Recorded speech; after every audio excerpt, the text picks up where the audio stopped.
Quem nunca tomou ou deu algum remédio para alguém sem orientação médica? Que joga a primeira pedra. Afinal, quem tem dor tem pressa. E você tem pressa de aliviar o sofrimento da pessoa que você ama, seja utilizando informações médicas na internet ou o hábito de casa mesmo. Mas infelizmente, ao fazer esse gesto de amor sem querer, você pode estar arriscando a saúde do seu ente querido. Faz parte dos perigos da automedicação e será o tema do nosso vídeo. A automedicação, de acordo com a Anvisa, é quando você usa medicamentos por conta própria ou por indicação de alguém que não tem habilitação para fazer isso. É importante você conhecer alguns dos riscos associados com o uso de qualquer medicamento. Primeiro, a intoxicação medicamentosa, que pode até matar. Segundo, a interação medicamentosa, que é quando mais de um medicamento junto pode ocasionar um efeito inesperado, perigoso. Terceiro, o mascaramento dos sintomas, que é quando um remédio faz com que não sintamos algo que normalmente deveríamos sentir e que ajudaria o médico a encontrar o nosso problema. Reação alérgica, que pode ir de manchas no corpo à dificuldade de respirar, e outros como dependência, hábito de acumular remédio em casa, levando a acidentes com brincadeira de crianças curiosas, enfim. Segundo os dados mais recentes no Sistema Nacional de Informações Tóxico-Farmacológicas, o SINTOX, em 2017, os medicamentos ocuparam a primeira posição entre os 3 principais agentes causadores de intoxicações, sendo que de cada 100 casos de intoxicação notificada, 28 foram devidos a medicamentos. Além disso, no mundo, segundo a Organização Mundial de Saúde, de maneira geral, pelo menos 35% dos medicamentos adquiridos são comprados por automedicação. Os medicamentos são responsáveis por aproximadamente 1/4 das intoxicações e 15% dos casos de morte por intoxicações. Mais do que isso, metade de todos os medicamentos são prescritos, dispensados ou usados inadequadamente, e os hospitais gastam cerca de 1/5 do dinheiro que eles têm para resolver as complicações causadas pelo mau uso dos medicamentos. Também é preciso saber que não só os remédios tarja vermelha ou preta são perigosos, certo? Segundo pesquisa do Instituto Ribot, realizada em 2014 com 1.216 moradores do estado de São Paulo, 45 entre 100 moradores que conheciam o perigo da automedicação consideravam que ela só seria prejudicial no caso de remédios identificados com tarja vermelha ou preta. Aqui queremos reforçar que isso é falso. Dr. Francisco, que é médico de família há mais de 12 anos. Ele vai nos dar a visão do médico que atende tanto pessoas muitas vezes saudáveis para consulta de rotina, quanto pessoas que precisam ser encaminhadas para atendimento especializado.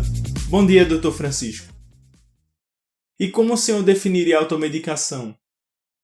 A automedicação pode ser vista como a utilização de medicações, remédios ou tratamentos pela própria pessoa ou indicada por outras pessoas que não são habilitadas, capacitadas para tal, ou então através da pressão publicitária, ou talvez que artistas hajam indicados em TV ou em redes sociais, sem que haja a avaliação pelo profissional médico e prescrição, recomendação médica do uso de medicamentos ou tratamentos.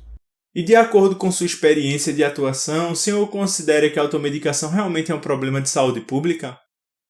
Está bem claro na nossa experiência a envergadura de problema de saúde pública que a automedicação representa. Nos diversos estratos sociais, nas diversas partes do país, às vezes, por exemplo, por conta da falta do acesso fácil, um acesso mais dificultado que a pessoa tenha à medicina, à assistência médica de qualidade.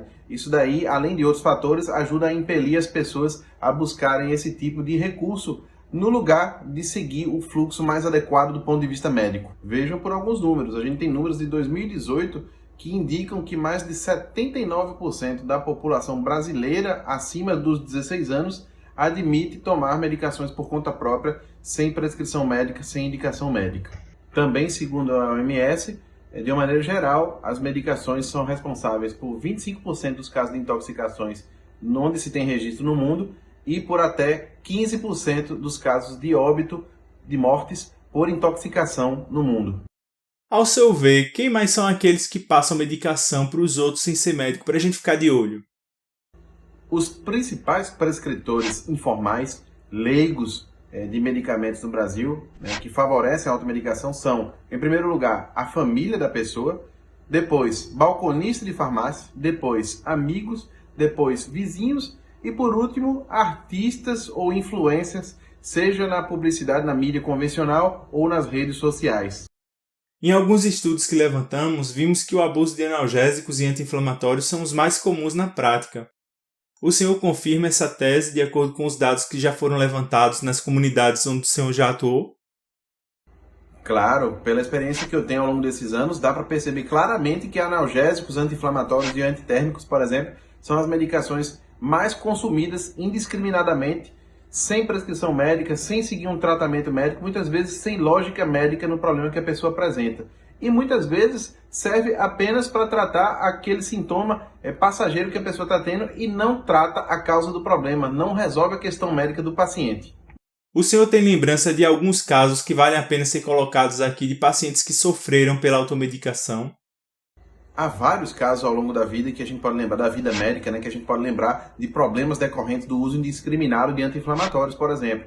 Por exemplo, eu tenho alguns pacientes idosos ao longo da minha carreira que desenvolveram surdez por conta do uso indiscriminado do diclofenaco. Muitas vezes a gente nem atenta para esses efeitos colaterais que podem parecer mais raros, mas em escala populacional, quando milhões de pessoas usam, provavelmente a gente vai ter milhares de pessoas com esses problemas. Além disso, também já vi diversas vezes, e já tratamos vários casos de gastrite hemorrágica decorrente do uso indiscriminado de anti-inflamatórios. E por fim, e mais triste também, já tive vários pacientes que foram para terapia renal substitutiva, em definitivo, a famosa hemodiálise, porque o uso indiscriminado de anti-inflamatórios fez com que os rins dessas pessoas perdessem sua capacidade funcional e elas precisassem da hemodiálise para sobreviver. Na sua opinião, de acordo com sua realidade profissional, o que leva um paciente a fazer uso de medicações por conta própria? Uma cultura que nós temos de buscar o remédio, buscar uma solução mais fácil, mais imediata, no lugar de combater e tratar, né, tentar resolver os fatores de risco que geram aqueles problemas. Tem vários exemplos disso. Por exemplo, no lugar de a gente fazer exercício físico e dieta e levar uma vida saudável, a gente está sempre em busca de um remédio para emagrecer. Muitas vezes sem prescrição médica, muitas vezes tentando induzir o médico a prescrever alguma coisa para nós também, no lugar da gente melhorar os nossos hábitos de vida para favorecer com que isso aconteça de maneira mais saudável. Outro fator importante, corrente ainda no Brasil, é a dificuldade em acesso ao médico e ao tratamento médico adequado em várias partes do país, seja lá no litoral, nas cidades grandes, mas sobretudo nas cidades pequenas e nos interiores do Brasil.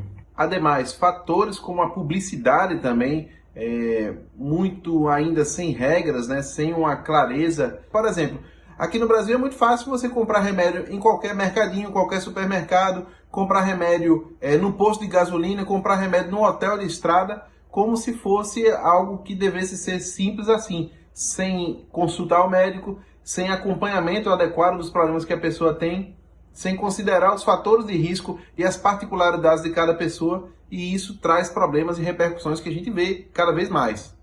Doutor, novamente, muito obrigado pela entrevista. Tudo de bom. Deixamos aqui para vocês uma série de razões para levar o problema da automedicação a sério. A mensagem principal é que realmente pedimos que se procure o posto para ter atendimento antes de usar remédios por conta própria, para a sua saúde, a saúde dos seus entes queridos e do Brasil. Tudo de bom!